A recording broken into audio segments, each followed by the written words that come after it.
اعوذ باللہ من الشیطان الرجیم بسم اللہ الرحمن الرحیم۔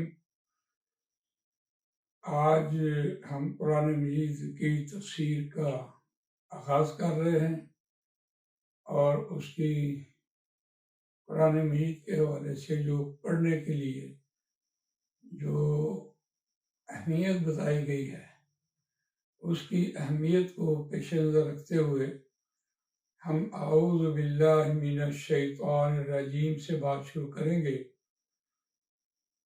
ترجمے کے اعتبار سے اعوذ باللہ من الشیطان الرجیم، میں پناہ میں آتا ہوں اللہ کی شیطان مردود کے شر سے۔ ترجمے کے اعتبار سے تو بالکل ٹھیک ہو گیا، لیکن اس کی اہمیت کہ جب قرآن مجید پڑھا جائے تو اللہ کی پناہ میں آ جائے کرو۔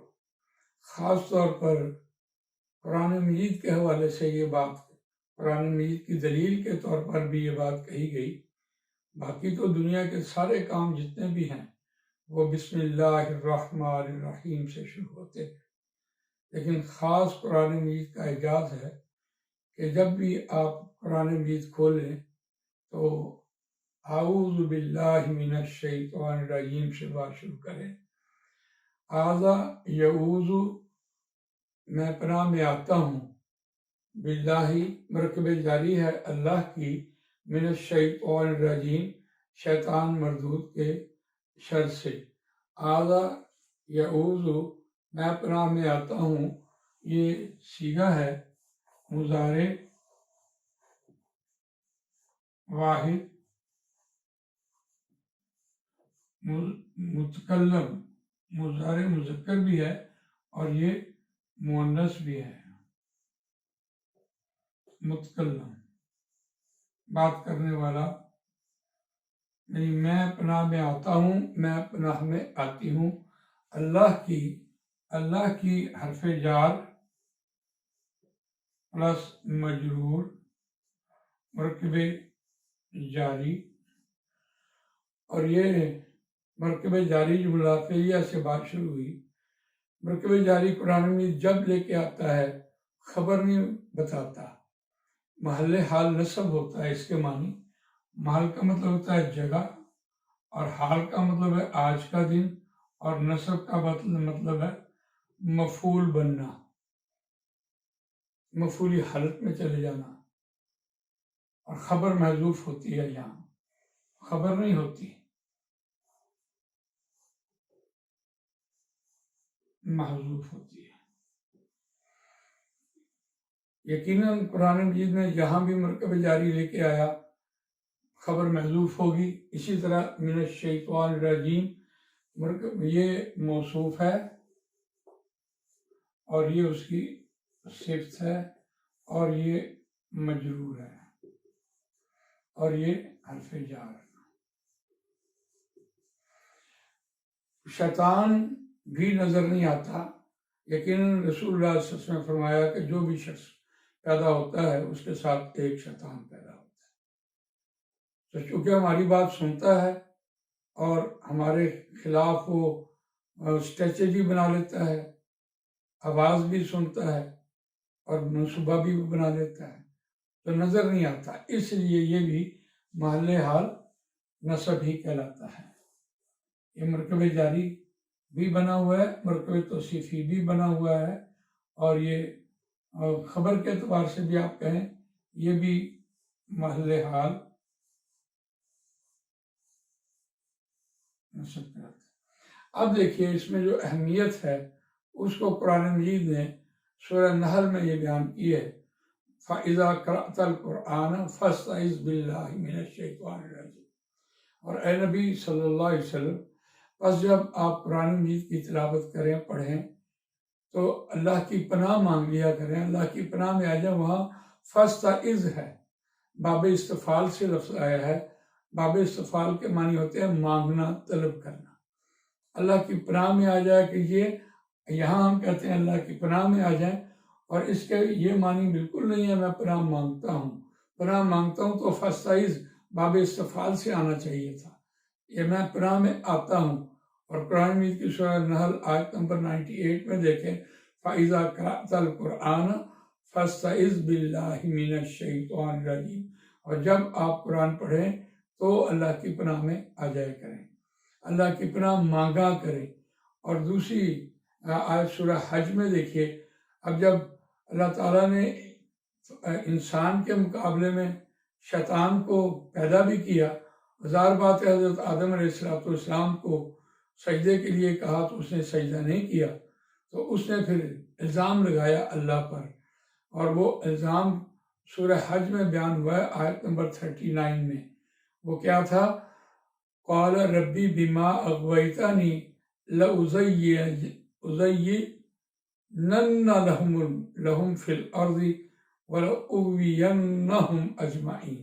یہ اس نے بات کہی کہ اللہ کو کہا کہ اے میرے پروردگار، اس وجہ سے کہ تو نے مجھے اغوا کیا ہے، تو نے مجھے گمراہ کیا ہے، البتہ میں ضرور بضرور مزین کروں گا لہم، واسطے ان کے، واسطے اس انسانوں کے، زمین میں جو مجھے بھیجا جا رہا ہے زمین میں، وَلَأُغْوِيَنَّهُمْ، اور البتہ ضرور بضرور میں ان کو اغوا کروں گا، میں ان کو گمراہ کروں گا، اجمعین، سب کے سب کو۔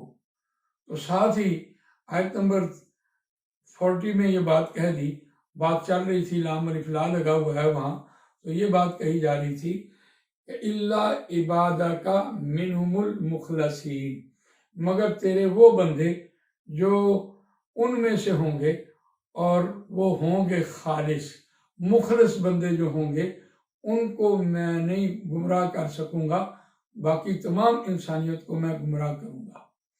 پھر اس نے جو مہلت مانگی ہے اللہ تعالیٰ سے، وہ بھی سورہ اعراف میں ہم نے دیکھا ہے آیت نمبر 14 میں، قال ربی انظرنی الی یوم یبعثون، جب تو دوبارہ اٹھائے گا، قال، اس نے کہا اے میرے پروردگار، دیکھیے وہ اللہ کو اپنا رب مانتا ہے، اور اس دنیا میں آ کے وہ پہلا کام یہ کرتا ہے کہ کوئی نہیں دیکھتا، کوئی نہیں دیکھتا، تو اس لیے انسان گناہ کرتا ہے۔ گناہ کی ڈیفینیشن ہی ہے کہ وہ یعنی چھپ کر کرتا ہے، دوسرے انسانوں سے چھپ کر کرتا ہے، اور اس وقت وہ بھول جاتا ہے کہ مجھے اللہ دیکھ رہا ہے۔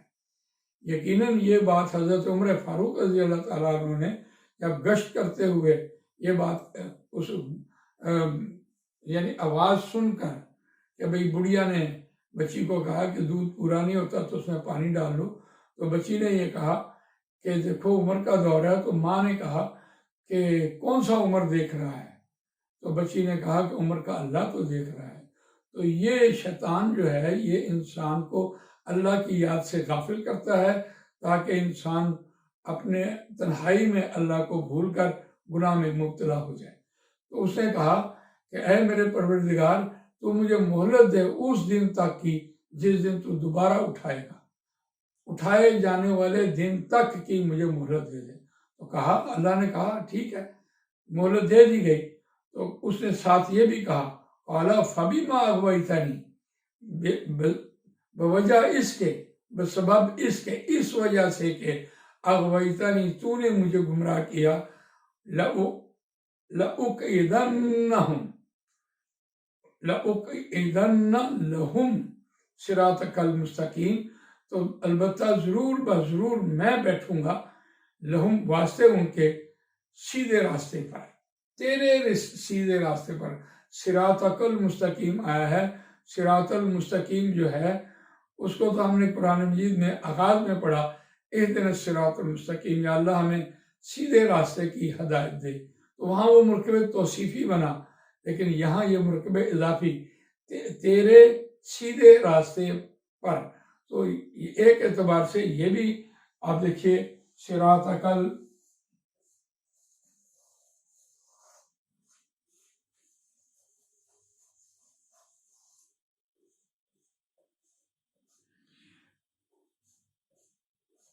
اب یہ ایک اعتبار سے یہ مضاف ہے، اور یاد رکھیے مضاف بھی معرفہ ہوتا ہے، اور یہ المستقیم جو ہے یہ بھی معرفہ ہے۔ اور یہ صراطہ کی صفت بنی ہوئی ہے. صراطہ یہاں موصوف ہے اور یہ اس کی صفت بنی ہے. گویا مضاف اور مضاف الیہ جو ہے یعنی کا جو ہے یہ ضمیر لگی ہے واحد مذکر حاضر اور یہ ضمیر مضاف الیہ بنی ہے. مرکب اضافی کے درمیان بھی اس کی صفت آ جاتی ہے. تیرے سیدھے راستے پر، یہ اس کا ترجمہ ہوگا. تو اس نے یہ کہا کہ میں تیرے سیدھے جو انسانوں نے مانگا ہے اہدنا الصراط المستقیم اس کے سامنے بیٹھوں گا. تو یہ آج میں نے مختصر سی بات آپ کے سامنے رکھی ہے کہ جب بھی ہم قرآن مجید پڑھیں، شروع کریں، کھولیں، تو اس کے لیے ضروری ہے کہ اعوذ باللہ من الشیطان الرجیم سے ہم شروع کریں. اللہ تعالیٰ مجھے آپ کو قرآن مجید پڑھنے، سمجھنے، اس پر عمل کرنے، اس کو دوسروں تک پہنچانے کی توفیق عنایت فرمائے.